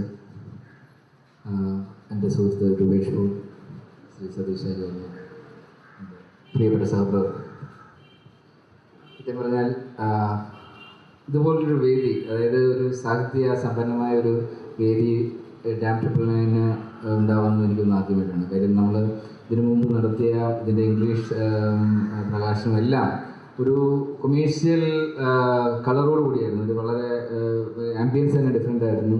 ഒരു വലിയ വിപുലമായ രീതിയിലാണ് എല്ലായിടവും ദുബൈയിലും ബോംബെയിലും ഒക്കെ പലയിടത്തായിട്ട് നമ്മളിത് നടത്തിയിരുന്നത്. പക്ഷേ ഇത് വളരെ ചെറുതെങ്കിലും കുറച്ച് മുഖ്യപ്രഭാഷകൻ്റെ വളരെ മനോഹരമായ ഒരു വാക്കുപോലും കളയാനില്ലാത്തുള്ള ആ സംഭാഷണമൊക്കെ കേട്ടുകൊണ്ട് ഈ പ്രകാശനം വളരെ വ്യത്യസ്തമായിട്ട് എനിക്ക് അനുഭവപ്പെടുകയായിരുന്നു. പിന്നെ ഈ തിരക്കഥയുടെ കാര്യം പറയുകയാണെങ്കിൽ ഇതിൻ്റെ നിങ്ങൾക്കെല്ലാം അറിയാവുന്ന പോലെ നമ്മൾ ആദ്യം ഇതിൻ്റെ ഇംഗ്ലീഷ് തിരക്കഥ കഴിഞ്ഞിട്ട് ഷൂട്ടിങ് കഴിഞ്ഞ് അതിൻ്റെ ഫസ്റ്റ് പ്രിൻ്റ് അതിന് ശേഷം ഇത് ഡബ് ചെയ്യുന്ന സമയത്ത് ലിപ്പ് അനുസരിച്ചിട്ട് വേണം നമ്മളിത് ഇതിൻ്റെ ഡയലോഗ് മലയാളത്തിലേക്ക് കൊണ്ടുവരാം. അപ്പം തീർച്ചയായിട്ടും നമുക്ക് വേർഡ് ടു വേർഡ് ട്രാൻസ്ലേഷൻ പറ്റില്ല. പലയിടത്തും നമുക്ക് ചെറുതായിട്ട് കോംപ്രമൈസ് ചെയ്യേണ്ടി വരും. അതിനകത്ത് പറയേണ്ട കാര്യങ്ങൾ വരുന്നു, അതേസമയം സംഭാഷണം ചെറുതായിട്ട് മുഴച്ചു നിൽക്കാത്ത രീതിയിൽ വരാൻ വേണ്ടി ശ്രമം. അതുകൊണ്ട് തന്നെ ഒരിക്കലും ഇതിനെ വേർഡ് ബൈ വേർഡ് ട്രാൻസ്ലേഷൻ ഒരിക്കലും കരുതരുത്. എങ്കിലും വലിയ അതിൻ്റെ മൂല്യം അധികം നഷ്ടപ്പെടാത്ത രീതിയിൽ ആ മലയാള സിനിമ നിങ്ങൾ എന്ത് കണ്ടോ അതിനെ ഒരു ബുക്ക് ഫോമാറ്റിലേക്ക് നമ്മൾ മാറ്റുകയായിരുന്നു. അതിന് ആക്ച്വലി മലയാളത്തിൽ ബുക്ക് ഇറക്കണം തന്നെ നിർബന്ധിച്ചുകൊണ്ടിരുന്നത് രാജഗോപാൽ സാറായിരുന്നു. അതിനുള്ള പ്രത്യേക നന്ദി. കാര്യം അതിൻ്റെ ക്രെഡിറ്റ് ഗോസ് ചെയ്യും. എൻ്റെ പുറകെ ഓടുകയായിരുന്നു. കാര്യം ഇത് കുറച്ച് നാളായിട്ട് ഡിലേ ആയി, പല കാരണങ്ങൾ കൊണ്ട് ഇങ്ങനെ ഡിലേ ആയിക്കൊണ്ടിരുന്നു. ഇത്തവണ ഞാൻ ഒരു ആയുർവേദ ട്രീറ്റ്മെൻറ്റിന് പോയപ്പോഴാണ് അവിടെ ഇരുന്നുകൊണ്ട് ഇതിനകത്ത് ഫൈനൽ കറക്ഷൻസ് മുഴുവൻ നടത്തി. ഞാൻ അവിടുത്തെ എന്നെ തിരുമിയ വ്യക്തിയെ ഞാൻ കോഴിക്കോട്ടിനായിട്ടാണ് അവസാനം ഫയൽ ക്ലോസ് ചെയ്തത്. പിന്നെ എല്ലാം പെട്ടെന്നായിരുന്നു. ഒരാഴ്ച കൊണ്ട് ബുക്ക് റെഡി ആവുകയായിരുന്നു. പിന്നെ ഞാൻ പലപ്പോഴും പറയാറുള്ള ഞാൻ ഒരുപാട് സ്വപ്നം കാണുന്ന വ്യക്തിയാണ്. പക്ഷേ ആ സ്വപ്നമൊക്കെ സാധിച്ചു തരുന്നവരാണ് ഈ ഫ്രണ്ട്സിരിക്കുന്നത്. ഇപ്പോൾ അവരും സ്വപ്നം കണ്ടു തുടങ്ങി. ഈ ഡാം 999 അവരും സ്വപ്നങ്ങൾ കണ്ടു തുടങ്ങുകയായിരുന്നു. പക്ഷേ ആ സ്വപ്നങ്ങളൊക്കെ പിന്നീട് ഓരോന്നായി യാഥാർത്ഥ്യമായി എന്നുള്ളതാണ് സത്യം. ഡാം 999 സ്ഥാനം ഇന്ത്യൻ സിനിമയിൽ എവിടെയെന്ന് ചോദിച്ചു കഴിഞ്ഞാൽ ഇത് സാഹിത്യപരമായിട്ടോ മറ്റോ അത്യുന്നതങ്ങളിൽ പോയ ചിത്രമെന്നല്ല നമ്മൾ അവകാശപ്പെടുന്നത്. പക്ഷേ ഡാം 999 ആ ഒരു കസേര അതിനൊരിക്കലും വേറൊരാൾക്ക് കിട്ടില്ല. കാര്യം ആദ്യമായി ഡാം 999 പോയി ഇരുന്നതെല്ലാം പലപ്പോഴും ആദ്യമായി ഇരിക്കേണ്ട ആ ഒരു പൊസിഷനിലായിരുന്നു. അതുതന്നെയാണ് ഈ ചിത്രത്തിൻ്റെ പ്രത്യേകത എന്നതുകൊണ്ട് തന്നെ അതിൻ്റെ പിന്നിൽ പ്രവർത്തിച്ച ഓരോരുത്തരും ഇരിക്കുന്ന എല്ലാവരും എന്തെങ്കിലുമൊക്കെ അതിന് കോൺട്രിബ്യൂട്ട് ചെയ്തിട്ടുണ്ട്. കാര്യം അത്രയും ഒരു 100ഓളം പേരുടെ കോൺട്രിബ്യൂഷൻ ഇതിനകത്ത് വന്നിട്ടുണ്ട്. അതുകൊണ്ട് ഇതിൻ്റെ ക്രെഡിറ്റ് ഒരിക്കലും എനിക്കോ ഇതുമായി ഏറ്റവും കൂടുതൽ ഇൻവോൾവ് ചെയ്ത് ചിലർക്കോ അവകാശപ്പെടാൻ പറ്റില്ല. എല്ലാവരും എന്തെങ്കിലും അതിൽ കോൺട്രിബ്യൂട്ട് ചെയ്തിട്ടുണ്ട്. ഇതിൽ ഏറ്റവും ശ്രദ്ധിക്കേണ്ടത് ഇതൊരു വഴികാട്ടി എന്ന നിലയിലായിരിക്കും ഫ്യൂച്ചർ അറിയപ്പെടുക. കാര്യം ഇന്ത്യൻ സിനിമ ലോകത്തിലെ ഏറ്റവും കൂടുതൽ ചിത്രങ്ങൾ നിർമ്മിക്കുന്ന ഒരു രാജ്യം എന്ന നിലയിലും ഏറ്റവും കൂടുതൽ ആൾക്കാർ പ്രവർത്തിക്കുന്ന ഒരു മേഖല എന്ന നിലയിലും എത്രയോ വർഷങ്ങളായി അത് എസ്റ്റാബ്ലിഷ് ചെയ്തിട്ടുണ്ടെങ്കിലും ഡാം 999 ഇതുവരെ ഈ ഇന്ത്യൻ സിനിമ എത്താത്ത കുറേ വഴികൾ അല്ലെങ്കിൽ മലയാള സിനിമ എത്താത്ത കുറേ വഴികൾ നമുക്ക് കാണിച്ചു തരാൻ ശ്രമിച്ചിട്ടുണ്ട്. അതിൽ എസ്പെഷ്യലി നമ്മുടെ റിസർച്ച് ആൻഡ് ഡെവലപ്മെൻറ്റ് വിങ്ങിൻ്റെ കോൺട്രിബ്യൂഷൻ വളരെ വലുതാണ്. കാര്യം ഒരിക്കലും ഇവിടുന്ന് എങ്ങനെ ഓസ്കാറിലേക്ക്, കാര്യം ഞാൻ കണ്ട ഡ്രീം ഇതിനെ ഓസ്കാറിലെത്തുക. ഞാൻ ആദ്യം അനൗൺസ് ചെയ്ത് 4 വർഷത്തിന് മുമ്പ് തന്നെ പറഞ്ഞു ഇത് ഓസ്കാർ വിന്നിംഗ് പ്രോജക്റ്റ് ആയിരിക്കണം. ഞാൻ ഈ ഡ്രീം കാണുന്നു, ഞാൻ അതിനുള്ള ഒരു ഏകദേശ രൂപരേഖ മാത്രമേ ഉണ്ടാകുന്നുള്ളൂ. പക്ഷേ അതിനുവേണ്ടിയുള്ള നിരന്തര പ്രയാണവും പിന്നീട് അതിനുവേണ്ടിയുള്ള പ്രൊമോഷൻസും എല്ലാം നടത്താൻ ഒരു ടീം തന്നെ ഉണ്ടായിരുന്നു. അത് അവർക്ക് തീർച്ചയായിട്ടും പ്രത്യേക അഭിനന്ദനം അവർ അർഹിക്കുന്നുണ്ട്. പിന്നെ ഏറ്റവും വലിയൊരു നേട്ടം ഇപ്പോൾ എത്തിയത് ഓസ്കാർ. ഒരിക്കലും ഓസ്കാർ കിട്ടുമെന്ന് നമ്മൾ ഒരിക്കലും അവകാശപ്പെട്ടിട്ടില്ല. അത് കാര്യം Oscar is a pakka commercial. അതായത് നമ്മൾ കോമ്പീറ്റ് ചെയ്യുന്നത് മുഴുവൻ മേജർ സ്റ്റുഡിയോ ബേസ്ഡ് മൂവീസുമായിട്ടാണ്. അവരുടെ പ്രൊമോഷൻ അതിനുവേണ്ടി അവർ ബഡ്ജറ്റ് ചെയ്തേക്കുന്ന മില്യൺസ് ഓഫ് ഡോളേഴ്സാണ്. പക്ഷേ നമ്മൾ അത്ര മില്യൺസ് നമ്മൾ സ്പെൻഡ് ചെയ്തില്ലെങ്കിലും നമ്മൾ വളരെ ക്രിയേറ്റീവായിട്ട് അതിനുവേണ്ടിയും ഓസ്കാർ ലൈബ്രറിയിൽ വരെ എത്തുന്ന രീതിയിൽ ഒരു ഇന്റർനാഷണൽ മാഗസിൻ, ഒരിക്കലും ഇന്ത്യൻ ക്വാളിറ്റീസിനൊക്കെ എത്രയോ അപ്പുറത്തുള്ള ഒരു മാഗസിൻ കൊച്ചിയിൽ നിന്ന് നമുക്ക് ഉണ്ടാക്കാനും ഇവിടുത്തെ ജഡ്ജസിനെല്ലാം അത് സമയാസമയം ഒരു 2 വർഷത്തിന് മുമ്പ് മുതലേ നമ്മളിതിൻ്റെ പ്രൊമോഷൻസ് തുടങ്ങി. അതിൽ ഒരു ചിത്രീകരണം നടക്കുന്ന സമയത്ത് തന്നെ നമുക്ക് അതിൻ്റെ മാഗസിൻസ് ഉണ്ടാക്കാനും അവർക്ക് എത്തിക്കുവാനും ഒക്കെ നമ്മൾ സാധിച്ചു. അതായത് ഇതിലെ ജഡ്ജസ് എല്ലാം ഇതിൻ്റെ ഓരോ വളർച്ചയും കണ്ടുകൊണ്ടിരിക്കുകയായിരുന്നു. അപ്പോൾ അത്രയും നമുക്ക് ചെയ്യാൻ സാധിച്ചു എന്നുള്ളത് വലിയ കാര്യമാണ്. പിന്നീട് ഇന്ന് വരെ ഒരു ഫിലിം മേക്കിങ്ങിൻ്റെ എല്ലാ ഫോർമാറ്റും വിട്ടിട്ടാണ് നമ്മൾ ചെയ്തത്. നമ്മൾ ലിസ്റ്റ് ഔട്ട് ചെയ്തപ്പോൾ ഏതാണ്ട് 9നെ ബേസ് ചെയ്തുകൊണ്ട് തന്നെ 99 പ്രോഡക്ട്സ് ആണ് നമ്മൾ ബൈ പ്രോഡക്ട്സ് എന്നോ അല്ലെങ്കിൽ പുതിയ ആരും കാഴ്ച പോകാത്ത വഴികൾ നമ്മൾ 99 വഴികൾ നമ്മൾ ആദ്യം വെട്ടി. ഈ 99 വഴികളിലേക്ക് കൊണ്ടെത്തിയായിരുന്നു ഇവിടെ ഇരിക്കുന്ന ഓരോരുത്തരുടെയും ജോബ്. അതിൽ 99 വഴികളിൽ നമ്മൾ ചെന്നു. ഈവൻ ഇപ്പോൾ സ്ക്രിപ്റ്റ് തുടങ്ങുന്നത് പോലും ഇവിടെ സ്ക്രിപ്റ്റ് സോഫ്റ്റ്വെയർ വെച്ച് ചെയ്യുന്ന എത്ര പേരുണ്ടെന്ന് അറിയില്ല. നമ്മൾ ആദ്യം തന്നെ സ്ക്രിപ്റ്റ് എങ്ങനെ ഏത് സോഫ്റ്റ്വെയർ യൂസ് ചെയ്യണം, അത് രജിസ്റ്റർ ചെയ്യേണ്ടത് എവിടെ, ഒരു ഇൻ്റർനാഷണലി പോയിട്ട് അതിൻ്റെ റൈറ്റ്സ് ആദ്യം തന്നെ നെയിം എങ്ങനെ രജിസ്റ്റർ ചെയ്യണം, ഇതിൻ്റെ സ്ക്രിപ്റ്റിൻ്റെ ലീഗൽ റൈറ്റ്സ് എങ്ങനെ ചെയ്യണം, അതെങ്ങനെ ഇൻ്റർനാഷണലി ചെയ്ത് നിർത്തണം, അങ്ങനെയുള്ള ഓരോന്നിനും ഓരോ മാർഗരേഖ നമ്മൾ ഉണ്ടാക്കുകയായിരുന്നു. അതാണ് അവസാനം ഈ ഒരു സിനിമയായിട്ട് മാറിയത്. ഒരു പക്ഷേ നേരത്തെ മുഖ്യപ്രഭാഷകൻ പറഞ്ഞ പോലെ ആ ബുക്കിൽ പറഞ്ഞിരിക്കുന്ന പോലെ സത്യജിത്ത് അദ്ദേഹം ശ്രമിച്ച അദ്ദേഹമാണ് ആക്ച്വലി ഇതിൻ്റെ വഴികാട്ടി. ഞാനൊരു അദ്ദേഹത്തിൻ്റെ ബുക്ക് വായിച്ചതെന്നാണ് അദ്ദേഹത്തിൻ്റെ ആ ലൈഫിലെ ഏറ്റവും വലിയ അദ്ദേഹത്തിന് നേടാൻ പറ്റാത്ത അദ്ദേഹത്തിൻ്റെ ഒരു ദുഃഖം അദ്ദേഹം ആ ബുക്കിൽ പറഞ്ഞിരിക്കുന്നത്. അവിടെ നിന്നാണ് ആക്ച്വലി അവിടെ എത്തിച്ചേരണം, ഇന്ത്യക്കാരനെ സാധിക്കും എന്നുള്ള ഒരു സ്വപ്നത്തിലേക്ക് എത്തിച്ചേർന്നതും. നമ്മൾ ഇനിയിപ്പം അത് ഏറ്റവും കൂടുതൽ നമ്മളിപ്പോൾ എത്തിച്ചേർന്നിരിക്കുന്നത് ചൈനയിലെ ഇപ്പം ഓസ്കാർ കഴിഞ്ഞാൽ ലോകത്തിലെ ഏറ്റവും വലിയ ഫിലിം ഫെസ്റ്റിവലായ ചൈനീസ് ഓസ്കാർ എന്നറിയപ്പെടുന്ന, പണ്ട് മെയിൻ ലാൻഡും ഹോങ്കോങ്ങും രണ്ട് സെപ്പറേറ്റ് ഈവൻ്റ് ആയിരുന്നു അത്. അതിപ്പോൾ കമ്പയർ ചെയ്തത് ഗോൾഡൻ റോസ്റ്റർ എന്ന് പറഞ്ഞിട്ടുള്ള ഏറ്റവും ഇമ്പോർട്ടൻ്റ് ആയിട്ടുള്ള ഫെസ്റ്റിവലാണ്. ഓസ്കാർ കഴിഞ്ഞാൽ ചൈനീസ് ഓസ്കാർ എന്നറിയപ്പെടുന്നത്. അതിൽ ഇത്തവണ തിരഞ്ഞെടുത്തിരിക്കുന്ന 20 ചിത്രങ്ങളിൽ ഒന്ന് ഡാം ട്രിപ്പിൾ നയനാണ്. 12 കാറ്റഗറിയിലാണ് ഇത് കോമ്പീറ്റ് ചെയ്യുന്നത്. അപ്പോൾ ഞങ്ങൾ ടീം ഇവിടുന്ന് പോകാൻ ശ്രമിക്കുകയാണ് സെപ്റ്റംബറിലേക്ക് അവിടേക്ക്.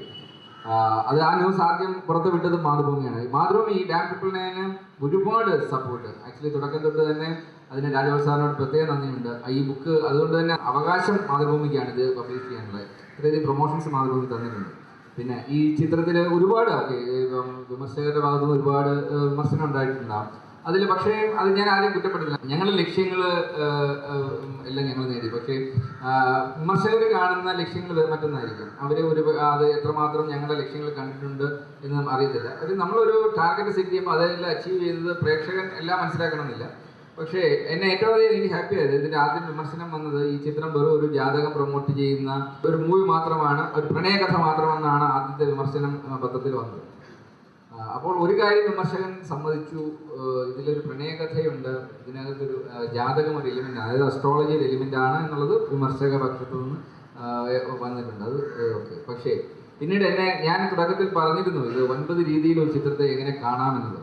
അതിനുള്ളൊരു എളിയ ശ്രമമാണ് നടത്തിയത്. പക്ഷേ ഞാൻ ഏറ്റവും ഹാപ്പി ആയത് ഇവിടുത്തെ ഇന്ത്യയിലെ ആയുർവേദ സമൂഹം, ഏറ്റവും കേരളത്തിലുള്ള എല്ലാ മെഡിക്കൽ കോളേജിൻ്റെ ഹെഡ്സും ആയുർവേദ ഫാർമസീസിൻ്റെ ഹെഡ്സ്, തൈക്കാട്ടമൂസ് അടക്കമുള്ള ഈ ആയുർവേദത്തിൻ്റെ ഏറ്റവും തലമുറ അപ്പന്മാരെല്ലാം കൂടി ചേർന്ന് ഒരു ദിവസം എന്നെ വിളിച്ചിട്ട് അവരുടെ സെക്രട്ടറിയാണ് വിളിച്ച് പറഞ്ഞു ഒരു ദിവസം ഞങ്ങൾക്ക് വേണ്ടി മാറ്റി വെക്കണം എന്ന് പറഞ്ഞ് തൃശ്ശൂർ വെച്ച് അവരൊരു സ്വീകരണം തരികയാണ്. അന്ന് അവർ പറഞ്ഞ അത് യൂട്യൂബിൽ അവൈലബിൾ ആണ് ആ വീഡിയോ, അത് കണ്ടു കഴിഞ്ഞാൽ മനസ്സിലാവും. അവരെല്ലാം മനസ്സ് തുറന്നു തന്ന ഒരു സ്വീകരണമാണ്. ആയുർവേദത്തിന് ഇതിലപ്പുറം ഒരു പ്രൊമോഷൻ ഇനി കൊടുക്കാൻ പറ്റില്ല. നമ്മൾ ആദ്യം ടാർഗറ്റ് ചെയ്ത 9 ടാർഗറ്റ്സിൽ ഒന്നായിരുന്നു ആയുർവേദത്തിനെ നമ്മൾ പ്രൊമോട്ട് ചെയ്യും എന്നുള്ളത്. ആയുർവേദത്തിൻ്റെ ആംഗിളിൽ നിന്ന് നോക്കി കഴിഞ്ഞാൽ should be an ayurvedic movie. അതുകൊണ്ടാണ് 9 ആയുർവേദ ട്രീറ്റ്മെൻറ്റ്സ് ആണ് നമ്മൾ ഇതിലൂടെ കാണിച്ചത്. അപ്പോൾ ആ രീതിയിൽ ആയുർവേദത്തിൻ്റെ ആംഗിൾ കണ്ടവർക്ക് അതൊരു ആയുർവേദിക് മൂവിയായിട്ടാണ് അവർ കണ്ടത്. ഇനി ഇതിൻ്റെ മ്യൂസിക്കൽ ആംഗിൾ മലയാളികൾക്കും ഇന്ത്യക്കാർക്കും അതൊരു വലിയ മ്യൂസിക്കൽ ജേർണിയായിട്ട് ഒരുപക്ഷെ സാധാരണ കൊമേഴ്ഷ്യൽ ആംഗിൾ നോക്കിയാൽ കാണില്ല. പക്ഷേ ഔസേപ്പച്ചൻ മാഷ് എന്ന് പറയുന്ന വ്യക്തി ഞാനിതൊരു മ്യൂസിക്കൽ മൂവിയായിട്ട് മാറ്റുന്ന മാഷ എന്ന് പറഞ്ഞപ്പോൾ 9 ഗാനങ്ങൾ ഇതിനകത്ത് ഉണ്ടെന്ന് പോലും പ്രേക്ഷകർക്ക് മനസ്സിലാവാത്ത രീതിയിലാണ് ചെയ്തിരിക്കുന്നത്. 9 ഗാനങ്ങളുണ്ട് ഈ സിനിമയിൽ, പക്ഷെ ആർക്കും മനസ്സിലാവില്ല. ആ 9 ഗാനങ്ങളിൽ 3 ഗാനങ്ങൾ ഓസ്കാറിൽ വരെ അവസാനം 39 സോങ്സിൽ വരെ സെലക്ട് ആയി. ഇത് ഇതിനേക്കാളും വലിയ അച്ചീവ്മെൻറ്റ് നടത്തുന്നത് ഗ്ലോബൽ മ്യൂസിക്കൽ അവാർഡിനകത്ത് GMA അവാർഡ് കാലിഫോർണിയ യൂണിവേഴ്സിറ്റിയുടെ ഇത്തവണ കഴിഞ്ഞ വർഷം അത് ഡാം ട്രിപ്പിൾ നയൻ്റെ സോങ്സിന് കിട്ടിയതോടുകൂടി ആ മ്യൂസിക്കൽ ആംഗിളിൽ നമ്മളുടെ എഫേർട്ട് അംഗീകരിക്കപ്പെടുകയാണ്. പിന്നെ മെറൈനേഴ്സിൻ്റെ ആംഗിളിൽ നോക്കി കഴിഞ്ഞാൽ മാരിടൈം ഇൻഡസ്ട്രി ഇത്രയധികം സ്നേഹിച്ച ഒരു സിനിമ ഉണ്ടാവില്ല. അതുകൊണ്ടായിരിക്കാം ഇന്ന് പോയ ഒരു ഫിലിം ഇൻഡസ്ട്രിക്കും കടന്നു ചെല്ലാൻ പറ്റാത്ത ഓഫ് ഷോർ റൈറ്റ്സ് എന്ന് പറയുന്ന ഒരു പുതിയ മേഖല നമ്മൾ വെട്ടിത്തുടങ്ങിയത്. ഏതാണ്ട് 1 മില്യൺ DVD കടലുകളിൽ നമുക്ക് വിൽക്കാൻ സാധിക്കുമെന്ന നിലയിൽ നമ്മുടെ ഫസ്റ്റ് സെയിൽ ഒരുപക്ഷെ ഡാമിന് ആദ്യം കളക്ഷൻ വന്നത് ഓഫ് ഷോർ സെയിലിൽ നിന്നാണ്. ഫസ്റ്റ് നമ്മളുടെ വളരെ ചെറിയൊരു കമ്പനിയിൽ നമ്മൾ സാമ്പിൾ നമ്മുടെ R&D ഡിപ്പാർട്ട്മെന്റ് നടത്തിയ സാമ്പിൾ സെയിൽ ഫസ്റ്റ് ഡേയിൽ നമുക്ക് കിട്ടിയ $1,000 നിന്നാണ് നമ്മൾ തുടങ്ങിയത്. ഇമ്മീഡിയറ്റ് ആണ് അവർ ക്യാഷ് റിലീസ് ചെയ്തത്. ഈവൻ പ്രോഡക്റ്റ് നമ്മൾ ഡെലിവറി ചെയ്യുന്നതിന് മുമ്പ് പോലും ക്യാഷ് അവർ റിലീസ് ചെയ്തു. അപ്പോൾ അതിൻ്റെ 1 മില്യൺ DVDs സ്പോൺസേഡ് സ്കീമിൽ ഫ്രീ ആയിട്ട് എല്ലാ മെറൈനേഴ്സിൻ്റെ കയ്യിൽ ഇതിൻ്റെ ഫ്രീ DVD സ്പോൺസേഡ് സ്കീമിൽ എത്തിക്കാനുള്ള ശ്രമമാണ് ഇപ്പോൾ നമ്മൾ നടത്തുന്നത്. അത് ഇഷ്ടംപോലെ സമയമുണ്ട്, നമുക്ക് 2 വർഷം കൊണ്ട് അത് ചെയ്തു തീർത്താൽ മതി. അപ്പോൾ അതൊരു പുതിയ മേഖല, അത് മാരിടൈം ഇൻഡസ്ട്രി അതിനെ മെറൈനേഴ്സിൻ്റെ ആംഗിളിൽ കണ്ടതുകൊണ്ടാണ് അത് നമുക്ക് സാധിച്ചത്. ഇങ്ങനെ ഏത് ആംഗിളിൽ ഇതിനെ അത് 9 പറയാൻ പോയി കഴിഞ്ഞാൽ ഇന്നിവിടെ തീരില്ല. അപ്പം അത് ആ രീതിയിൽ 9 മേഖലയിൽ നിന്നും കിട്ടിയ ഒരു അംഗീകാരം തീർച്ചയായിട്ടും നമ്മൾ ടാർഗറ്റ് ചെയ്ത 9 ഇതിലും എത്തി എന്ന് തന്നെയാണ് ഞാൻ കരുതുന്നത്. അതിനും ഒരിക്കൽ കൂടി ഞാൻ നിങ്ങളോട് നന്ദി പറയുകയാണ്. ഇതിലെ അനുഭവങ്ങൾ ഒരുപാടുണ്ടായിരുന്നു. ഈ 91 ദിവസം നീണ്ടുന്ന ഷൂട്ടിനിടയിൽ പലരും അത് അനുഭവിച്ചറിഞ്ഞിട്ടുണ്ടാവാം.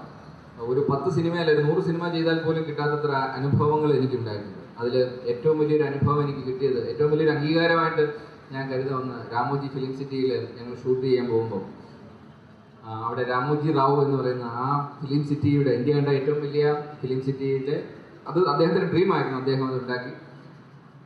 ഏതാണ്ട് 14ഓളം ടെലിവിഷൻ ചാനലുകളുടെ ഹെഡാണ്, അവിടുത്തെ ഈനാട് പത്രത്തിൻ്റെ ഹെഡാണ്. രാവിലെ 3:30 ഇറങ്ങി എഡിറ്റോറിയൽ എഴുതുന്ന 74ാമത്തെ വയസ്സിൽ എഡിറ്റോറിയൽ എഴുതുന്ന ഒരു വ്യക്തിയാണ്. ഏതാണ്ട് 80ഓളം സിനിമകൾ ചെയ്ത വ്യക്തിയാണ്, പ്രൊഡ്യൂസ് ചെയ്ത വ്യക്തിയാണ്. ഇത്രയും ആധികാരമായിട്ട് സിനിമയെക്കുറിച്ച് പറയാൻ അവകാശമുള്ള ഒരാൾ ഇന്ത്യയിൽ ഉണ്ടാകത്തില്ല. നമ്മൾ അവിടുത്തെ ഏറ്റവും വലിയ ഡിസ്ട്രിബ്യൂട്ടർ അദ്ദേഹമാണ്. ഇതെല്ലാ സിനിമ അദ്ദേഹം കണ്ടിട്ട് ചെയ്യുന്നതാണ്. അത്രയും സിനിമയെക്കുറിച്ചും സാഹിത്യത്തെക്കുറിച്ചും പറയാൻ സാധിക്കുന്ന ഏറ്റവും വലിയ ഹോളിവുഡിൽ പോലും യൂണിവേഴ്സൽ സ്റ്റുഡിയോയെക്കാളും 4 ഇരട്ടി വലിപ്പമുള്ള ഒരു സ്റ്റുഡിയോയുടെ ഓണറാണ്. 10,000 പേര് വർക്കുന്ന സ്റ്റുഡിയോയുടെ ഓണറാണ്. അദ്ദേഹം ഇതിൻ്റെ ഷൂട്ട് കാണാൻ നേരിട്ട് വരികയും അദ്ദേഹത്തിന് ഞാൻ ഇതിൻ്റെ പ്രോജക്ട് പ്രപ്പോസൽ എല്ലാം കൂടെ കൊടുത്തിട്ടുണ്ട്. അദ്ദേഹം ഇത് മുഴുവൻ സ്റ്റഡി ചെയ്തിട്ട് അദ്ദേഹത്തിൻ്റെ വീട്ടിലേക്ക് ഒരു ഡിന്നറിന് വിളിക്കുകയാണ്. അവിടെ ആ സ്റ്റുഡിയോയിലുള്ളവർ പോലും അത്ഭുതപ്പെട്ടു പോയ കാര്യം, അദ്ദേഹം ഒരിക്കലും അദ്ദേഹത്തിൻ്റെ വീട്ടിലേക്ക് ആരെയും കടത്താറില്ല. കാര്യം അത്രയും ഹൈലി സെക്യൂർഡ് ഏരിയയിലാണ്, ഒരു മിസൈൽ പ്രൂഫ് ആയിട്ടുള്ള ഒരു ബിൽഡിങ്ങിലാണ് അദ്ദേഹം താമസിക്കുന്നത്, അണ്ടർഗ്രൗണ്ടിലാണ്. കാര്യം അദ്ദേഹത്തിന് അത്രയും ത്രെട്ട് ഉള്ളത് കൊണ്ട് തന്നെ അദ്ദേഹത്തിൻ്റെ സ്ഥലങ്ങളിലേക്ക് ഫുൾ ഹൈ സെക്യൂരിറ്റി ഏരിയയാണ്. അവിടെ പോലും ഒരു സെക്യൂരിറ്റിയെ പോലും അദ്ദേഹം കാണിക്കാത്ത രീതിയിലാണ് എന്നെ അവിടെ എത്തിച്ചത്. ഞാൻ വരുന്ന ടൈം നോക്കിയിട്ട് സെക്യൂരിറ്റീസ് എല്ലാം മാറിയിട്ട് അദ്ദേഹം എനിക്ക് പേഴ്സണലായിട്ട് തന്നെ അംഗീകാരമാണ്. ഞാൻ അദ്ദേഹത്തിൻ്റെ ലൈഫിൽ ഇത്രയും അധികം ഡീറ്റെയിൽ ആയിട്ട് സിനിമയെ കണ്ട ഒരു പ്രോജക്റ്റ് റിപ്പോർട്ട് അദ്ദേഹം കണ്ടിട്ടില്ല. ഐ സല്യൂട്ട് എന്നാണ് അദ്ദേഹം പറയുന്നത്. അതൊരു വലിയ അംഗീകാരമായിട്ടാണ് ഞാൻ കരുതുന്നത്. അതുപോലെ ഒരുപാട് അനുഭവങ്ങളുണ്ട് ഈ സിനിമയുടെ യാത്രയിൽ. ഒരുപാട് പ്രതിബന്ധങ്ങൾ നേരിടുകയുണ്ടായി. അതിനെക്കുറിച്ചെല്ലാം ഒരു ബുക്ക് ആണ്. അത് അടുത്തൊരു സ്വപ്നം. അതിന് സമയം കിട്ടുന്നതിനടുത്തത് അനുസരിച്ച് എഴുതണം. അതിനകത്ത് തീർച്ചയായിട്ടും ഈ ഡാം ട്രിപ്പിൾ നയനിലെ യാത്രയും അതിൽ നേരിട്ട നല്ലതും ചീത്തയും എല്ലാം അടങ്ങുന്ന ഒന്നുണ്ടായിരിക്കും.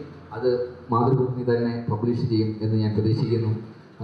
ഈ ഒരു ചടങ്ങിൽ എത്തിയതിന് ഒരിക്കൽ കൂടി നന്ദി പറഞ്ഞുകൊണ്ട് ഞാൻ എൻ്റെ വാക്കുകൾ ഉപസംഹരിക്കുന്നു. ആശംസാ പ്രസംഗത്തിനായി ശ്രീ രാജഗോപാൽ സാറിനോട് അറിയുന്നത് ഇന്നത്തെ ഈ ചടങ്ങിൽ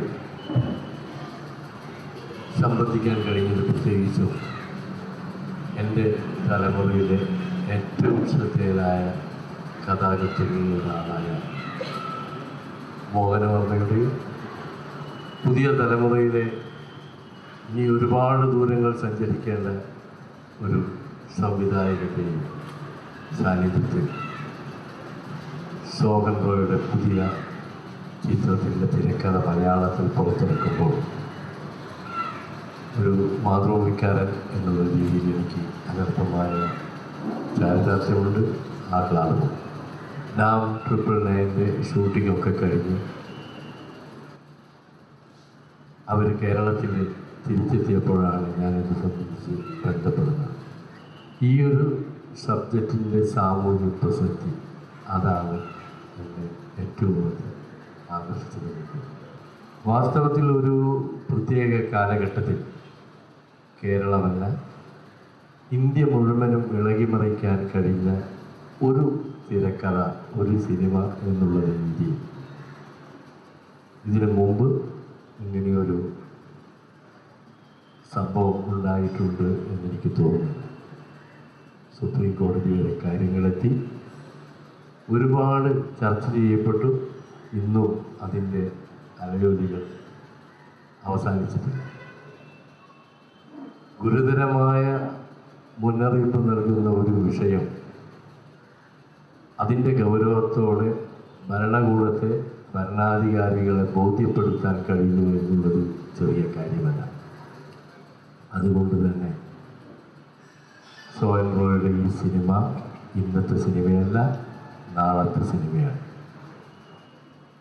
അതുകൊണ്ട് തന്നെ ഈ മലയാളത്തിലെ തിരക്കഥ ഇന്നത്തെക്കാളുപരി നാളെ വരുന്ന ഇനിയോടെ ജനിക്കാനിരിക്കുന്ന തലമുറകൾക്ക് വലിയ പ്രചോദനമാവും അവരും കണ്ടെത്തുന്നത്. അതുകൊണ്ട് ചരിത്രപരമായ ഒരു ദൗത്യമാണ് മാതൃഭൂമി ഈ തിരക്കഥാ പ്രകാശനത്തിലൂടെ ഏറ്റെടുത്തിരിക്കുന്നത്. മാതൃഭൂമിയെ സംബന്ധിച്ചിടത്തോളം ഇന്ന് കേരളത്തിലെ വളരെ ശക്തമായ പുസ്തക പ്രസാധക രംഗത്ത് ദിവസവും ശരാശരി 2-3 പുസ്തകങ്ങൾ പുറത്തിറക്കുന്നവർക്ക് അതിൽ നിന്നൊക്കെ വേറിട്ട് നിൽക്കുന്ന ഒരു ചിത്രം. ഇത്തരമൊരു ചലച്ചിത്രം മുൻകൂട്ടി കാണാനും ഇത്രയേറെ പണം മുടക്കി അത് ഏറ്റെടുക്കാനും കാണിച്ച ധീരത, അതിനെയാണ് എന്നെ ആകർഷിച്ചിട്ടുള്ളത്.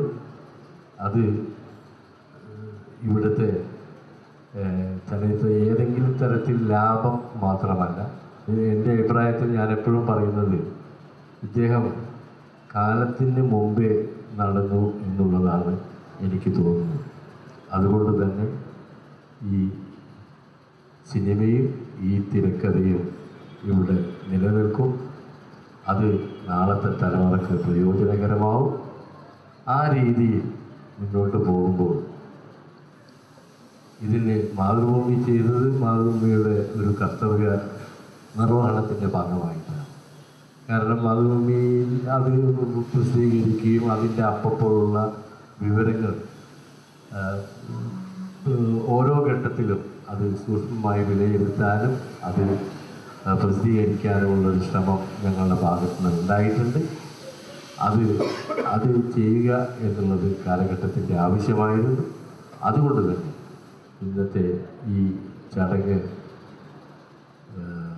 മോഹനവർമ്മയുടെയും സലീം അമരെ പോലെയുള്ള നാളത്തെ മലയാള സംവിധായകരുടെയും ഒക്കെ സാന്നിധ്യത്തിൽ ഏറെ ദൂരം മുന്നോട്ട് പോകും എന്ന് എനിക്ക് ഉറപ്പുണ്ട്.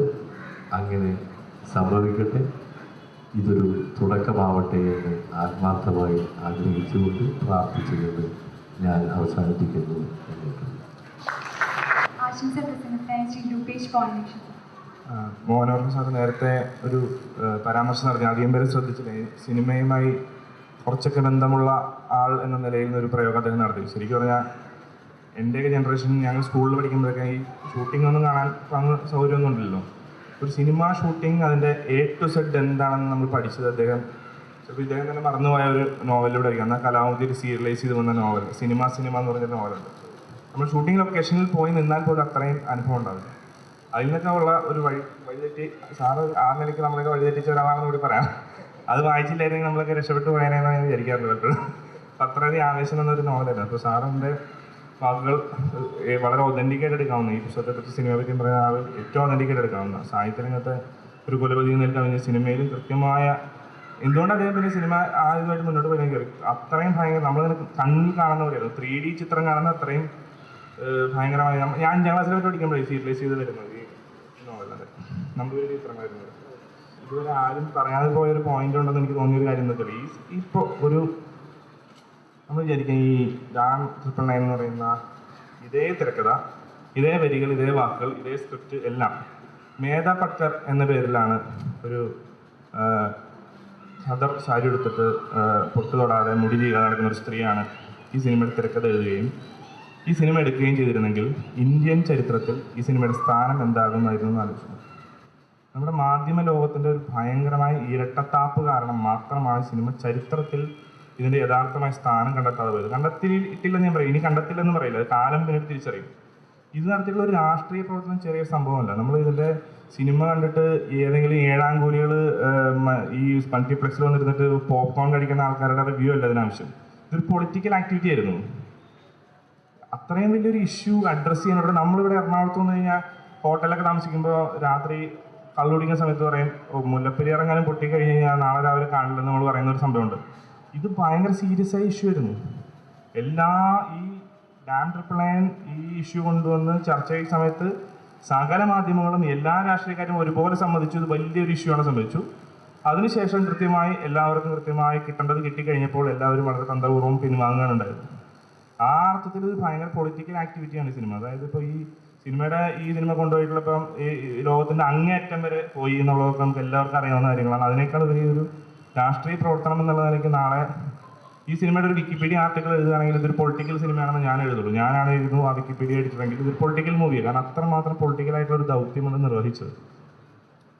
പേഴ്സണലി ഞാൻ എൻ്റെ എല്ലാ കടപ്പാടുകളും അദ്ദേഹം എന്നോട് കാണിച്ചിട്ടുള്ള കാര്യങ്ങളും എല്ലാം മാറ്റി നിർത്തിക്കൊണ്ട് തികച്ചും നിഷ്പക്ഷമായിട്ട് പറഞ്ഞു കഴിഞ്ഞാൽ ഈ സിനിമയിൽ ഒരു സിനിമാക്കാരനെന്ന നിലയ്ക്ക് ഞാൻ ഏറ്റവും അധികം എപ്പോഴും സോഹൻ സാറിനടുത്ത് ശ്രദ്ധിച്ചിട്ടുള്ള കാര്യം എങ്ങനെ ഈ മനുഷ്യനെ ഭയങ്കര ടെംപ്റ്റഡ് ആവും നമ്മൾ അനുകരിക്കാനായിട്ട്. നമുക്ക് ഒരാളെ അനുകരിക്കാതിരിക്കും, നമ്മുടെ ഈഗോ എപ്പോഴും മുകളിൽ നിർത്താനാണ് നമ്മൾ ആഗ്രഹിക്കുക. നമ്മൾ ഒരാളെ അനുകരിക്കാതെ രക്ഷപ്പെടണം എന്നുള്ളതാണ്. പക്ഷെ അനുകരിക്കാതിരിക്കാൻ പറ്റില്ല, അതുപോലെ ടെംപ്റ്റേഷനാണ് നമുക്ക്. കാരണം ഞാൻ നാളെ ഏതെങ്കിലും ഘട്ടത്തിൽ ഒരു 10 വർഷം കഴിഞ്ഞിട്ട് സോഹൻ സാറിൻ്റെ ഒരു ബയോഗ്രഫി എഴുതാൻ ആരെങ്കിലും എന്നോട് പറയുകയാണെങ്കിൽ സോഹൻ സാറ് എന്നെ കുറിച്ച് അറിയുന്ന ഒരാളാണ്, എനിക്കൊരു ബയോഗ്രഫി എഴുതണം, ഞാൻ ആ ലേഖനത്തിനോ ആ പുസ്തകത്തിനോ തലക്കെട്ടിട്ട് ഗ്ലാഡിയേറ്റർ എന്നാണ് തലക്കെട്ടിട്ട്. അത്രയും ഭയങ്കര സർവൈവറാണ് അദ്ദേഹം. എനിക്ക് നേരിട്ട് സാക്ഷിയുണ്ട്. മൈ നെയിം ഈസ് മാക്സിമസ് എന്ന് പറഞ്ഞ് റസൽ ക്രോ വന്ന പോലെ പുള്ളി തിരിച്ചു വരും. ഭയങ്കരമായി ഒരു വരവല്ല, 2 വരവല്ല, എല്ലാ തവണ ശക്തമായി തിരിച്ചു വരും. ആ ഒരു സാധനമാണ് ഏറ്റവും കൂടുതൽ നമ്മൾ ടെംപ്റ്റഡ് ആവുന്നത് അനുകരിക്കുക. നമ്മൾ നശിച്ചു എന്ന് നമ്മൾ വിചാരിച്ചു കഴിയുമ്പം ഇത്രയും ഇൻസ്പിറേഷൻ തരുന്ന ഒരാളിൽ ഭയങ്കരമായിട്ട് നമ്മൾ എല്ലാം തീർന്നു എന്ന് വിചാരിക്കുന്ന ദിവസം പിറ്റേ ദിവസം നമ്മൾ സർവൈവ് ചെയ്ത് തിരിച്ചു വരിക. അത്രയും ഭയങ്കര ഒരു സർവൈവറാണ് അദ്ദേഹം പേഴ്സണലി. പിന്നെ ഇവിടെ നമ്മുടെ സിനിമ എടുക്കാൻ ആഗ്രഹമുള്ള ആൾക്കാർ ഒരു 3 കോടി ജനങ്ങളിൽ 3.5 കോടി ജനങ്ങൾക്കും സിനിമ എടുത്ത് പ്രശസ്തി നടന്ന ഈ സിനിമാ യശപ്രാർത്ഥികളായതുകൊണ്ട് ഒരു സിനിമ എടുക്കുന്ന ആൾക്കാരോട് ഭയങ്കര അസൂയ അവർക്ക്, ഭയങ്കര രക്ഷയില്ല, സഹിക്കത്തില്ല അവർക്ക്. ആരെങ്കിലും സിനിമ എടുത്ത് പോയി കഴിഞ്ഞാൽ അവനെ എങ്ങനെ കൊല്ലണോ, ഇവനെ ആരെങ്കിലും വണ്ടി ഇടിച്ച് മരിച്ചെന്ന കാര്യം സിനിമാക്കാരൻ വണ്ടി ഇടിച്ച് മരിച്ചത് ഭയങ്കര സന്തോഷമാണ്. കാരണം അവൻ്റെ ഇതോട് തീർന്നല്ലോ. അത്രയും കുടിലമായ ബുദ്ധിയോടുകൂടി സിനിമ കാണാൻ വരുന്ന ഒരു സിനിമാ പ്രേക്ഷകൻ്റെ അഭിപ്രായത്തിന് അത്ര വില കൽപ്പിക്കുന്നുണ്ടോ? ഇതിന് ആ അർത്ഥത്തിൽ അങ്ങനെ എന്തെങ്കിലും വിമർശനം ഉണ്ടായിരുന്നെങ്കിൽ അത് നമ്മൾ പരിഗണിക്കുക പോലും വേണ്ട. അങ്ങനത്തെ ആളുകളുടെ അഭിപ്രായങ്ങൾ യാതൊരു രീതിയിലും പരിഗണിക്കേണ്ട. പക്ഷേ ഇതിൽ പരിഗണനാർഹമായ പല കാര്യങ്ങളും ഇദ്ദേഹം തന്നെ തുറന്ന് സമ്മതിച്ചിട്ടുള്ളതാണ്, ഇതിൻ്റെ സ്ട്രഗിളും എല്ലാം. പക്ഷെ ഏറ്റവും വലിയ ഒരു ദുരന്തം എന്താ വെച്ചാൽ ഇവിടുത്തെ പല ചെറുപ്പക്കാരും ഈ ഓസ്കാർ നോമിനേഷൻ, ഓസ്കാർ ലൈബ്രറിയിലെ എൻട്രി തുടങ്ങിയ കാര്യങ്ങൾ ഇങ്ങനെ നെറ്റി ചുളിച്ചുകൊണ്ട് അതെങ്ങനെ എന്നൊക്കെ ഒരു നിരക്ക് ഇപ്പോൾ ലഗാൻ അശുതോഷ് ഗവാരികറിന് കിട്ടിയ അതേ അംഗീകാരം എങ്ങനെ സോൺറോയ്ക്ക് കിട്ടും തുടങ്ങിയ കാര്യങ്ങൾ. ഈ ഓരോ ഇമെയിൽ വരുമ്പോഴും എൻ്റെ ഭാഗ്യം കൊണ്ടോ ഞാൻ പലപ്പോഴും ഇദ്ദേഹത്തിൻ്റെ ബ്ലാക്ക്ബെറിയിൽ ഓസ്കാർ ലൈബ്രറിയിൽ നിന്ന് നോമിനേഷൻ വന്ന സമയത്ത് ഇത് വേറെ ആരെങ്കിലും പറഞ്ഞിട്ടോ ഒരു പത്രവാർത്ത പറഞ്ഞിട്ടാണ് നമ്മൾ വിശ്വസിക്കും. ഞാൻ അടക്കത് വിശ്വസിക്കില്ല. നമ്മളൊക്കെ ദോഷമൊക്കെ തീർക്കുകയാണ്, വേറൊരാൾ നല്ല രക്ഷപ്പെടുമെന്നോ വേറൊരാൾക്ക് ഒരു അംഗീകാരം കിട്ടിയെന്നൊക്കെ പറഞ്ഞാൽ വലിയ ബുദ്ധിമുട്ടാണ് നമുക്ക് കാര്യം. പക്ഷേ ഈ ബ്ലാക്ക്ബെറിയിൽ ഈ മെയിൽ വന്ന് സാറ് വായിച്ച് അടുത്ത സെക്കൻഡ് എനിക്ക് കാണിച്ചു തരുന്നത് നമ്മൾ ഒരു മിറക്കിളും അല്ല, അത് സത്യമാണ് സംഭവം. ഔസേപ്പച്ചൻ സാറ് അതീവ പ്രതിഭാശാലിയാണ്. 35 കൊല്ലമായിട്ട് അദ്ദേഹം നമ്മുടെ മേഖലയിലുണ്ട്. എല്ലാവർക്കും അറിയാൻ പുള്ളി ഓസ്കാർ കിട്ടിയ എയർമാനേക്കാളും ജീനിയസ് ആണ്, ഒക്കെയാണ്. പക്ഷെ അദ്ദേഹത്തെ ഓസ്കാർ ഒരു ലോകത്തേക്ക് എത്തിച്ചത് ഈ ഒരേ ഒരാളുടെ മിടുക്കാണ്. അപ്പം അങ്ങനെ ഒരുപാട് ചരിത്രപരമായിട്ടുള്ള കാര്യങ്ങളുണ്ട്. എനിക്ക് ഒരു കാര്യം ഉറപ്പുണ്ട്, ഡാൻ ട്രിപ്പിൾ നയനെ കുറിച്ച് എന്തെങ്കിലും നെഗറ്റീവായിട്ട് എഴുതിയ ഒരാൾ സോഹൻ സാറിന് അടുത്ത സിനിമയെക്കുറിച്ച് എഴുതിയത്. കാരണം എന്താണ് ഒരു സിനിമയുടെ പ്രശ്നം, എന്തായിരിക്കും ആളുകളുടെ എക്സ്പെക്ടേഷൻ എന്ന് കൃത്യമായിട്ട് അദ്ദേഹം മനസ്സിലാക്കി കഴിഞ്ഞു. ബാക്കി എല്ലാ കാര്യങ്ങളും അദ്ദേഹത്തിനുണ്ട്. ഒരു സിനിമയെ സംബന്ധിച്ച് ചെയ്യാൻ കഴിയുന്ന എല്ലാ കാര്യങ്ങളുണ്ട്. ഇനി ഈ അടുത്ത ജനറേഷൻ എക്സ്പെക്ട് ചെയ്യുന്നത് എന്താണെന്ന് വളരെ വ്യക്തമായിട്ട് ഇരുന്ന് കിട്ടിയ ഫീഡ്ബാക്കിൽ നിന്ന് മനസ്സിലായി. അടുത്ത സിനിമ അതിഗംഭീര സിനിമയായിരിക്കും. അതുണ്ടാക്കാൻ പോകുന്ന എന്താ പറയുക ദൃഷ്ടിദോഷങ്ങളിൽ നിന്നും ദൈവം അദ്ദേഹത്തെ രക്ഷിക്കട്ടെ എന്ന് ആശംസിച്ചുകൊണ്ട് ഞാൻ നിർത്തുന്നു. Thank you. ആശംസാ പ്രസംഗത്തിനായി ശ്രീ സതീഷ് വർമ്മ സാറിനോട് അപേക്ഷിക്കുന്നു. ശ്രീ മോഹനവർമ്മ അവർകൾ, ശ്രീ സലീം അഹമ്മദ് അവർകൾ, ശ്രീ സോഹൻ റോയ് അവർകൾ, ശ്രീ രാജഗോപാലൻ സർ, ശ്രീ രൂപേഷ്, സിനിമാ ലോകത്തും സാഹിത്യത്തിലും പല ഏണിപ്പടികൾ കയറിയ ഈ മഹാന്മാരുടെ കൂടെ സദസ്സ് ഇരിക്കാൻ ഞാൻ അർഹനാണോ എനിക്കറിയില്ല. നമുക്ക് സാഹിത്യം കാര്യമായിട്ടില്ല. സാഹിത്യ ആസ്വാദകരാണോ എന്ന് ചോദിച്ചാൽ അല്പസ്വല്പം. അപ്പം ഇവരെല്ലാവരും പറഞ്ഞ പോലെ ഈ കൃതിയെപ്പറ്റിയോ സാഹിത്യത്തിനെ പറ്റിയോ അധികം സംസാരിക്കാൻ ഞാൻ അർഹനല്ല. എന്നിരുന്നാലും സോഹൻ റോയിയെ പറ്റി 2 വാക്ക് എനിക്ക് പറയണം. സോഹൻ റോയ് ഞാൻ ഒരേ കോളേജിൽ പഠിച്ചു. ഞാൻ പഠിച്ച് പാസ്സായി കഴിഞ്ഞ ശേഷമാണ് സോഹൻ റോയ് കോളേജിൽ വന്നത്. ഒരുപക്ഷേ ഞാൻ സോഹൻ റോയെ കൂടുതൽ അറിയുന്നത് ഞാൻ പാസ് ഔട്ട് ആയി കഴിഞ്ഞിട്ടാണ്. അതിന് ഓഫ്കോഴ്സ് സോഹൻ റോയ് നമ്മൾ കണ്ടിട്ടുണ്ട്. പക്ഷേ പഠിച്ചു കഴിഞ്ഞ ശേഷവും സോഹൻ റോയെ പറ്റി ഉള്ള കാര്യങ്ങൾ എനിക്ക് വിവരങ്ങൾ ലഭിക്കാറുണ്ടായിരുന്നു. യൂണിവേഴ്സിറ്റിയിലാണെങ്കിലും കലാപരമായിട്ടും സാഹിത്യപരമായിട്ടും അവിടുത്തെ എല്ലാ ആക്ടിവിറ്റിയിലും വളരെ ഡീപ്പായിട്ട് ഇൻവോൾവ് ആവുകയും എല്ലാത്തിലും ഒരു മുൻകൈയെടുത്ത് ഒരു ലീഡർഷിപ്പ് കാണിച്ച ഒരാളെന്നുള്ളതാണ് ഞാനിവിടെ പറയുന്നത്. വളരെ കാലം മുമ്പ് എനിക്ക് തോന്നുന്നു ബിടെക്കിനൊക്കെ ജോയിൻ ചെയ്തതിന് മുൻപ് തന്നെ ഒരുപക്ഷെ സോഹൻ റോയ്ക്ക് ഈ സിനിമ കമ്പം ഉണ്ടായിരുന്നു. അതിന് പുറകെ പല ട്രെയിനിങ് സമയത്തും അദ്ദേഹം സിനിമയുടെ പല കാര്യങ്ങൾ പഠിക്കാൻ വേണ്ടി പോയിട്ടുണ്ടെന്ന് ഞാൻ അറിഞ്ഞിരിക്കുന്നു. ശരിയാണെന്ന് വിശ്വസിക്കുന്നു. വളരെ ഇമ്പോർട്ടൻ്റ് ആയിട്ടുള്ള കാര്യം സോഹൻ റോയിൻ്റെ പറയുകയാണെങ്കിൽ സോഹൻ റോയിനെ പറഞ്ഞു ഞാൻ സ്വപ്നം കാണുന്നു, ഒരു സ്വപ്നാടനാണെന്ന്. നമ്മളെല്ലാവരും സ്വപ്നം കാണുന്നുണ്ട്. പക്ഷേ ഇവിടെ ഒരു ചെറിയൊരു വ്യത്യാസമുണ്ട്. നമ്മളാരും കാണാത്ത ഒരു ദൂരത്തിനപ്പുറം സ്വപ്നം കാണുകയും അത് യാഥാർത്ഥ്യമാണെന്ന് വിശ്വസിക്കുകയും ചെയ്യുന്ന ഒരു മനസ്സിൻ്റെ ഉടമയാണ്. അങ്ങനൊരു ബുദ്ധിയാണ് സോഹൻ റോയ്ക്ക്. അത് യാഥാർത്ഥ്യമാണ് എത്രയും വിശ്വസിക്കുന്നു, അത് യാഥാർത്ഥ്യമാക്കാൻ വേണ്ടിയുള്ള വഴികൾ അദ്ദേഹം തേടിപ്പിടിക്കും എന്നുള്ളത് വേറൊരു കാര്യമാണ്. നമ്മളെല്ലാവരും സ്വപ്നം കാണുമെങ്കിലും അതിലേക്ക് നമ്മൾ എത്തിപ്പിടിക്കാൻ നമ്മൾ പലരും അധികം ഒരു ടെൻഡൻസി കാണിക്കുന്നില്ല. അപ്പോൾ സോഹൻ റോയുടെ എല്ലാ കാര്യത്തിലും എൻ്റെ വിജയത്തിന് ഒരു മൂലകാരണം എൻ്റെ അറിവിൽ പറയുകയാണെങ്കിൽ അദ്ദേഹത്തിൻ്റെ ഈ ഒരിക്കലും അടങ്ങാത്ത വെമ്പൽ, സ്വപ്നം കണ്ട കാര്യത്തിൽ അവിടെ എത്തിപ്പറ്റാൻ വേണ്ടിയുള്ള വെമ്പൽ. ഇതിലൊക്കെ ഉപരി കുറച്ചു മുമ്പ് രൂപേഷ് പറഞ്ഞിരുന്നു, ആർക്ക് ഏത് സംരംഭത്തിലാണെങ്കിലും ഒരു ചെറിയൊരു കുറവ് പറ്റി അല്ലെ വീണുപോയി അതിൽ സോഹൻ റോയ് ഇന്നേ വരെ വിഷമിക്കുന്നത് കണ്ടിട്ടില്ല, സങ്കടപ്പെടുന്നത് കണ്ടിട്ടില്ല, വ്യാകുലപ്പെടുന്നത് കണ്ടിട്ടില്ല. ആ സമയത്ത് എന്തൊക്കെ മൂടാണെങ്കിലും അദ്ദേഹത്തിനൊരു വളരെ ട്രമൻഡസ് ക്യാരക്ടറുണ്ട്. അത് കുഴപ്പമില്ല, നമ്മൾ ഇത്ര അച്ചീവ് ചെയ്തില്ലേ, ഇത് ചെറിയൊരു അച്ചീവ്മെൻ്റ് ആണോ? അങ്ങനെ ഓരോരുത്തരും ഇപ്പോൾ രൂപേഷ് പറഞ്ഞ പോലെ ഓരോ ആൾക്കാരും ഇത് ശരിയായില്ലല്ലോ, ഞാനൊന്നും അച്ചീവ് ചെയ്തില്ലല്ലോ എന്ന് ചിന്തിച്ച് വിഷമിക്കുന്ന സമയത്ത് അദ്ദേഹം എത്രത്തോളം അച്ചീവ് ചെയ്തു അത് വലിയൊരു കാര്യമാണ്, ഇനി നമുക്ക് മുന്നോട്ട് പോകേണ്ടതല്ല, എനിക്ക് വാ ലെറ്റ്സ് ഗോ ടുഗദർ എന്ന് പറഞ്ഞ് കയ്യിൽ പിടിച്ച് വാ നമുക്ക് ലെറ്റസ് മൂവ് ഫോർവേഡ്. പണ്ട് പറഞ്ഞ പോലെ if you can't fly you run, if you cannot run you walk, if you cannot walk you crawl, if you cannot, but keep going. That is his policy, and I think that is why he is here in this arena today, which is where he has become a first timer in many things. If you actually get into the nitty-gritty of his company, ഒരു naval ആർക്കിടെക്റ്റായി practically വളരെ ബോധത്തോടു കൂടി അദ്ദേഹത്തിൻ്റെ ജീവിതം നയിച്ചിട്ടുള്ളത്. Yes, BTech ചെയ്തു, അത് കഴിഞ്ഞ് marine engineering ആയിട്ട് ഷിപ്പിൽ വർക്ക് ചെയ്തു, അതിനുശേഷം ചില കമ്പനികളിൽ വർക്ക് ചെയ്തു, സ്വന്തം കമ്പനി ഉണ്ടാക്കാൻ വേണ്ടി മുതിർന്നിറങ്ങി.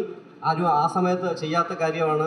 അവിടെ പാളിച്ചൽ പറ്റിയിട്ടില്ലെന്ന് പറയുന്നില്ല, പക്ഷേ എന്ത് പാളിച്ചൽ പറ്റിയാലും അവിടുന്ന് വീണ്ടും ഉയർത്തെഴുന്നേറ്റ് മുന്നോട്ട് പോകാൻ ഉള്ള ആ വെമ്പൽ, ആ ഒരു ധൈര്യം, അത് മാത്രമല്ല ബാക്കിയുള്ള കൂടെ നിൽക്കുന്ന ആൾക്കാരെ കൈപിടിച്ച് ലെറ്റ്സ് ഗോ, ഞാനില്ലേ ഞാൻ ചെയ്തുകൊള്ളാം എന്ന് പറഞ്ഞ് ഒരു വിശ്വാസം കൊടുത്ത് അവരെയും കൂടെ ഒരു ലെവലിൽ എത്തിക്കാൻ ഉള്ള മനസ്സും ധൈര്യവും കാണിക്കുന്ന ഒരു ക്യാരക്ടറാണ് സോഹൻ റോയുടെ. ആൻഡ് സോഹൻ റോയ് ഇതുവരെ എത്തിയതിൽ എനിക്ക് വലിയ അത്ഭുതം തോന്നില്ല, അത്ഭുതപ്പെടേണ്ട കാര്യമില്ല. കാരണം അദ്ദേഹത്തിൻ്റെ ക്യാരക്ടർ അങ്ങനെയാണ്, അദ്ദേഹത്തിൻ്റെ മനസ്സങ്ങനെയാണ്, അദ്ദേഹത്തിൻ്റെ കപ്പാസിറ്റി അതാണ്. He has got the wisdom to go forward. So I'm sure that this is just a beginning and there's much more to come. He has got a lot of dreams. A lot of us believe that the dreams are not a reality, but he strongly believes that if he has dreamed, there is a possibility. It is practical and he will do it. I wish the very best to Sohn Roy, his family and all his ventures. Thank you. നന്ദി പ്രസംഗത്തിനായി ശ്രീമതി ലക്ഷ്മി അതുലക്ഷ്മി. മറ്റെല്ലാ തിരക്കുകളും ഒഴിവാക്കി ഈ പുസ്തക പ്രകാശനം നിർവഹിക്കുവാൻ ഇവിടെ എത്തിച്ചേർന്ന ശ്രീ മോഹനവർമ്മ സാറിനോട് TV നെറ്റ്വർക്കിൻ്റെ പേരിൽ ഹൃദയം നിറഞ്ഞ നന്ദി രേഖപ്പെടുത്തുന്നു. ഈ ചടങ്ങിൽ പങ്കെടുക്കുവാൻ സമയം കണ്ടെത്തി ഇവിടെ എത്തിച്ചേർന്ന ശ്രീ സലീം അഹമ്മദിനോടും നന്ദി രേഖപ്പെടുത്തുന്നു. ഒപ്പം തന്നെ ഇവിടെ എത്തിയിട്ടുള്ള Sohan sir, Rajagopal sir, Satheesh sir, Shri Rupesh പോളിനോടും ഞാൻ നന്ദി രേഖപ്പെടുത്തുന്നു. ഈ ചടങ്ങിൽ എത്തിച്ചേർന്ന എല്ലാ മാധ്യമപ്രവർത്തകർക്കും നന്ദി അർപ്പിക്കുന്നു. ഈ ചടങ്ങ് വിജയപ്രദമാക്കുവാൻ സഹായിച്ച എല്ലാ ബഹുമാന്യ വ്യക്തികളോടും ഒരിക്കൽ കൂടി നന്ദി പറഞ്ഞുകൊണ്ട് ഞാൻ എൻ്റെ വാക്കുകൾ ഉപസംഹരിക്കുന്നു. നന്ദി.